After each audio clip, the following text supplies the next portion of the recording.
Boyfriend के पिता के साथ भाग गई गर्लफ्रेंड। जी हाँ, यूपी के कानपुर में एक ऐसी घटना घटी है जिसे सुनकर हर कोई दंग रह जाता है। यूं ही नहीं कहा जाता है कि प्यार अंधा होता है। प्यार का भूत वो भूत है जो एक बार किसी को चढ़ गई तो फिर उतरने का नाम नहीं लेता है। और प्यार के नशे को वो नशा कहा जाता है जिसने एक बार चढ़ा ली तो फिर उसमें डूबता हुआ चला जाता है। जी हाँ, उत्तर प्रदेश के कानपुर में एक ऐसी घटना घटी है जिसे सुनकर हर कोई हैरत में हो जाता है, जिसे सुनने के बाद लोग दांतों तले उंगली दबा लेते हैं। एक लड़की अपने बॉयफ्रेंड के पिता के साथ किस तरह से फरार हो जाती है, हम आपको पूरी घटना बताने वाले हैं। घटना यूपी के कानपुर की है। औरैया कमलेश नाम का एक युवक औरैया से चकेरी आता है। अब उसके साथ उसका 20 वर्ष का बेटा भी साथ रहता है। वहाँ पर वो लोग मकान के काम करते हैं, किसी तरह से अपनी जीवन यापन में व्यस्त हो जाते हैं। उसका जो कमलेश का जो 20 वर्षीय पुत्र होता है, नज़दीक में ही उन्हें भी एक 20 वर्षीय किसी लड़की से उन्हें मोहब्बत हो जाता है। दोनों की मोहब्बत का परवान इस कदर हावी होता है कि दोनों एक दूसरे से मिलने लगते हैं। इसी दरमियान लड़की जब लड़के से मिलने आने जाने का जो उनका सिलसिला बढ़ता है तो कभी कभार अपने बॉयफ्रेंड के पिता से भी उनकी मुलाकात हो जाया करती थी। और जब कभी कमलेश का फ़ोन नहीं लगता तो उनके पिता के मोबाइल पर फ़ोन लगाते थे।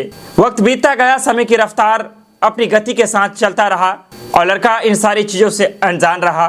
धीरे धीरे कब लड़की को बॉयफ्रेंड के पिता से प्यार हो जाता है ये दोनों को खबर ही नहीं होता।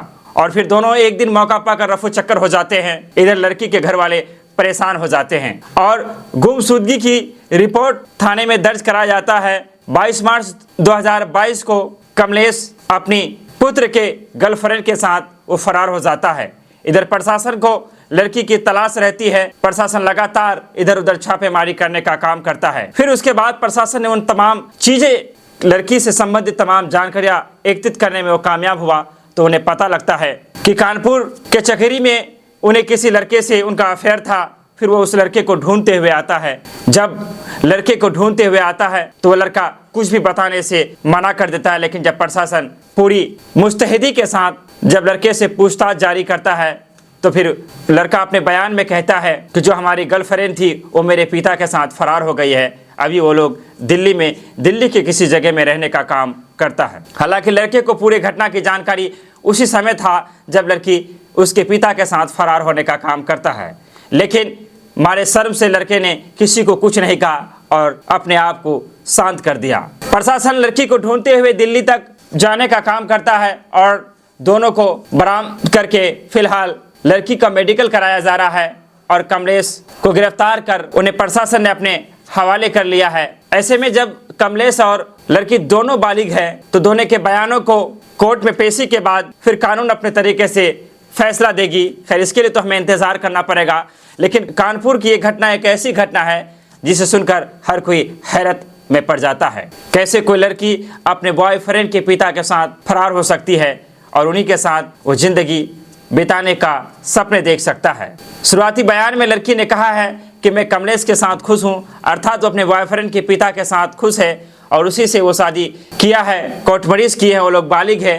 उनका कहना है कि मैं इनके साथ खुश हूँ और मैं उन्हीं के साथ अपनी पूरी ज़िंदगी बिताना चाहता हूँ। इसलिए कहते हैं कि प्यार अंधा होता है।